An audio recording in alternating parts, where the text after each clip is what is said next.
Welcome back to your channel my dear student. देखिए ये practice set day number 9 है और आप ईमानदारी से बताइएगा कि आप में से कितने लोग टेलीग्राम पे जाके इस पीडीएफ को पहले से ही सॉल्व कर चुके हैं। देखिए उन्हीं कैंडिडेट्स को इसका लाभ मिलेगा क्योंकि वो पहले से दिमाग खर्च कर चुके हैं इस क्वेश्चन पे।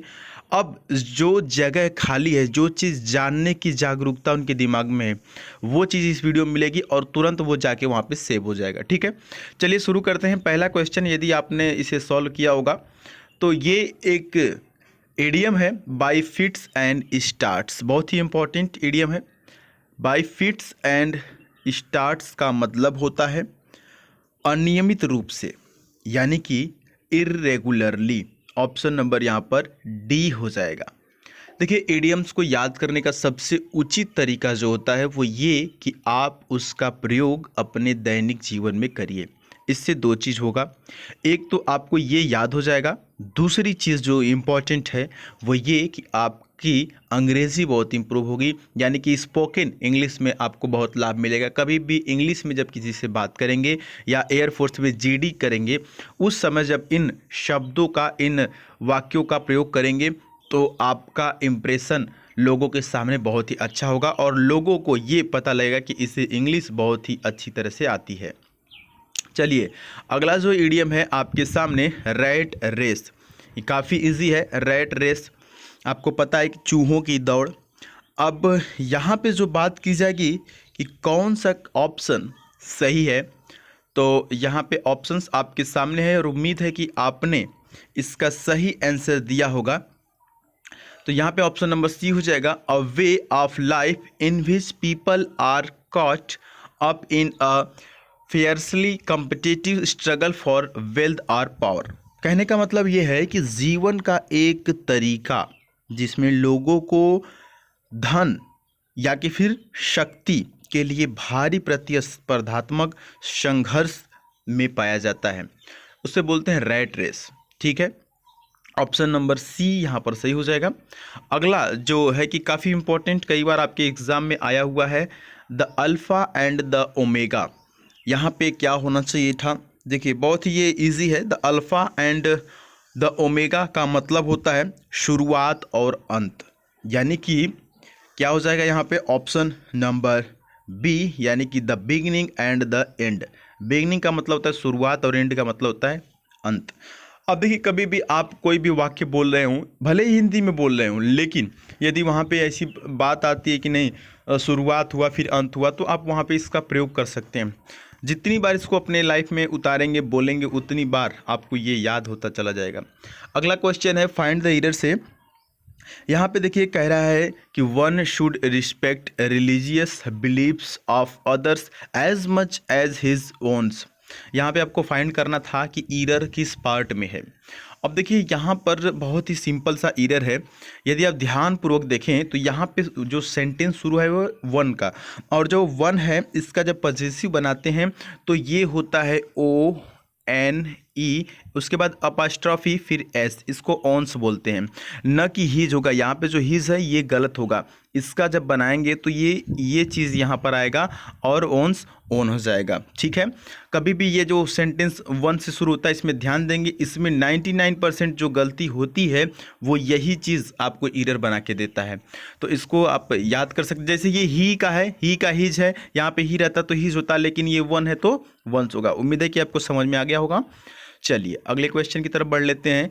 प्रिया got good grades in, not in Hindi ऐसे बट आल्सो इन अर्थमेटिक, यानी कि प्रिया ने जो अच्छा मार्क्स, अच्छा ग्रेड पाया न सिर्फ हिंदी में बल्कि अर्थमेटिक में। तो यहाँ पर जो गलत है वो क्या है? देखिए ये जो स्ट्रक्चर आपको दिखाई दे रहा होगा बट आल्सो, तो ये नॉट ओनली बट आल्सो का कुछ खेल यहाँ पर है। तो आगे तो बट आल्सो प्रयोग किया गया है और ये जो सी वाला सेक्टर है ये सही है, लेकिन नॉट ओनली होना चाहिए था, यानी कि बी में यहाँ पर इधर है नॉट ओनली इन हिंदी ऐसे बट आल्सो इन अर्थमेटिक। उम्मीद है कि ये भी आपको समझ में आया होगा। क्वेश्चन बहुत ही ईजी होते हैं, आपको ध्यानपूर्वक देखने की ज़रूरत होती है। अगला क्वेश्चन है कि I will try to be on time. याद रखेंगे, इंपॉर्टेंट है। But don't worry when I am late. अब देखिए इस सेंटेंस में आपको कहाँ पे एरर मिला था बताइएगा। जी हाँ, ऑप्शन नंबर बी यहाँ पर सही हो जाएगा। सॉरी, ऑप्शन नंबर, जी हाँ, यहाँ पर बी हो जाएगा। देखिए वेन के जगह यहाँ पर इफ़ होना चाहिए था, ठीक है। इफ़ आई एम लेट, यानी कि देखिए वेन का मतलब होता है कब या कि फिर जब, ठीक है। लेकिन यहाँ पे ना कब की ज़रूरत है ना जब की ज़रूरत है, यानी ये कह रहा है कि अगर मैं लेट हो गया बट डोंट वरी, लेकिन चिंता मत करना, इफ़ आई एम लेट, यानी कि यदि मैं लेट हुआ, तो यहाँ पे इफ़ होना चाहिए था, ऑप्शन नंबर बी। चलिए अगला जो क्वेश्चन है, आपको वन वर्ड सब्स्टिट्यूट यहाँ पे बताना था, best substitute for the phrase. जो क्वेश्चन है वो कह रहा है कि the leave a place suddenly और सीक्रेटली। ये बहुत इंपॉर्टेंट है और आई थिंक पिछली एग्ज़ाम में ये क्वेश्चन आया हुआ था।